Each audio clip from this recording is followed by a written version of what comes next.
Hey, how's it going, everybody? Shaun here from Zoobox, and today we got a fun movie to talk about. Today we're going to be talking about 1974's Godzilla versus Mechagodzilla.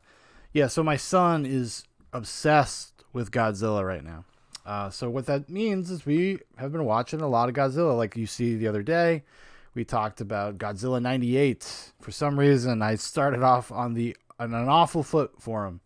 But we have HBO Max, and there's actually all of the Criterion collection versions of the Godzilla movies. A lot of them are on there. So we've been kind of just, hanging out in the morning when we wake up and have our breakfast, and we'll watch a Godzilla movie. And it's been a lot of fun. It's been a lot of fun revisiting these. I haven't really seen these in a long time, and some of them I feel like I've seen parts of, but maybe not the whole thing. Because I'm not like a Godzilla aficionado. I'm not somebody that's been obsessed with the series. I've always really enjoyed them. I've always thought they were fun whenever I would catch them. But I wouldn't call myself a big fan. I could see it's becoming something that I would get into now, especially having a kid. They're a lot of fun to kind of revisit, and there's so many different reasons for that.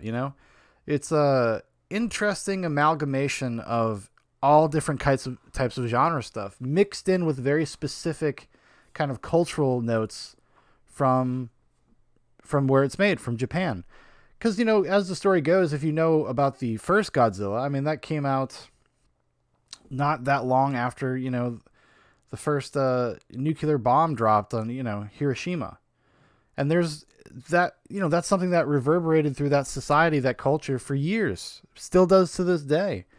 So when they made Godzilla, it was a way to try to deal with that, to talk about that kind of issue as a culture and how the people felt. And even up until something like as silly as the title, right? Godzilla versus Mechagodzilla, as crazy as the series got, because it stopped being just kind of this disaster horror movies and kind of became more of almost like a James Bondy, goofy espionage slash like world domination slash aliens slash giant monster fights.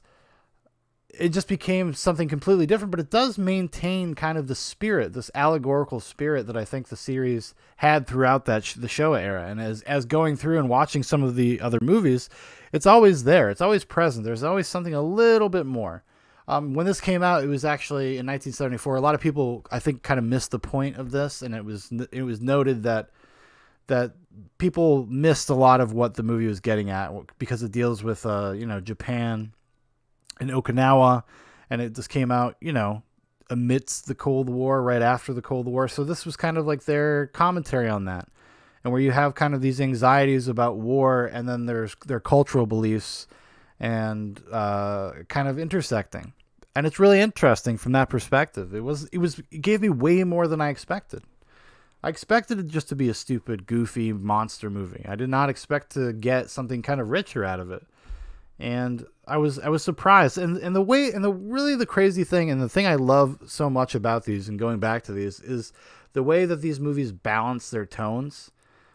Because of it being like a very specifically Japanese thing, I think that does a lot of work for you as the audience. You immediately kind of accept certain what we would consider an oddness or goofy. Like, we kind of just accept it because we accept that, oh, this is a genre movie from Japan, But I think that's giving it kind of short shrift, because I do think it actually like modulates its tones very well, and it keeps all these balls in the air.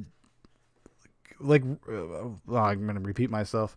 Get a thesaurus, Shaun. It does it all very well, and it's really engrossing because of that. Because as you're watching the movie, you're almost seeing like the genres kind of evolve as you're watching the movie, because it starts off in a very more like serious place, and then it just kind of gets sillier and sillier and sillier and sillier until you find out there's a race of like 8 men trying to conquer the world and use these ancient gods as their kind of their chess pieces to get world domination. It's very silly, but it's so much fun, and it reminded me a lot of the 60s era James Bond. This is something that you could see Dr. No, having a plan like this in a slightly sillier version of James Bond. trying to control a giant instead of a weather machine or something from like the Avengers, not the Marvel Avengers, the British the Avengers. Instead of like somebody controlling the weather or something like that, it would be a stand-in. This would be a stand-in for that, and that's kind of what the bad guys of this movie have, that kind of vibe.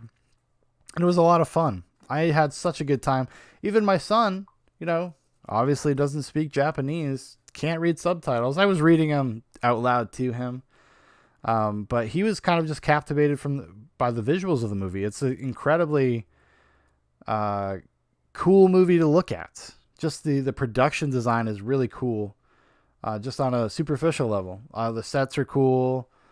All the different the characters are cool, like in this really weird kind of comic book pop way. And I'm really glad we decided to revisit it this morning. It's been a long time. Now I'm kind of all juiced on Godzilla. Like now I'm ready to just go watch a bunch of Godzilla movies. Probably will do that maybe this afternoon. I don't know if I'll talk about all of them on here. I kind of want to revisit the latest American one just to kind of put it into context, because I have my opinions about that movie. Spoilers. I don't hate that movie. A lot of people were really disappointed with it, and a lot of Godzilla fans really didn't like it. So I would be interested to see, after actually watching like a grip of the older ones, if I were to go back, would I actually not like it either? I guess we'll find out. I guess we'll have to see. But yeah, this is kind of a short one. Keeping it short and sweet today. But yeah, if you have the opportunity, I would definitely check out Godzilla vs. Mechagodzilla. It's on HBO Max, but it's also on Amazon Prime as Godzilla vs. the Cosmic Monster, I think. It's kind of like the bootleg version. I want to say that one might be dubbed, but it looks like garbage. The transfer looks like you're watching an old beat up VHS tape that this is the 5th movie you've recorded off the TV, The tape is very worn. So we actually, because I started it on Amazon Prime, and then I was like, oh shit, I think these are on HBO Max. I'm paying for that too. Might as well use it. Although next time I might have to go for the Prime one if they have the dubs. My son can't read. I know. What am I doing? 3 years old and he can't even read. What a bum. But yeah, definitely check this movie out. I think there's more to it than what meets the eye at first, if you're willing to see it. And it's just a lot of fun. I think kids would love this movie. This is a cool... and one of the cool things, it's not like it's just a shallow, stupid kids movie. There's something else there that will maybe get seeded into their minds on a subconscious level. So, yeah. All right, everybody. Thanks for watching. Thanks for listening. And I will talk to you tomorrow. Adios.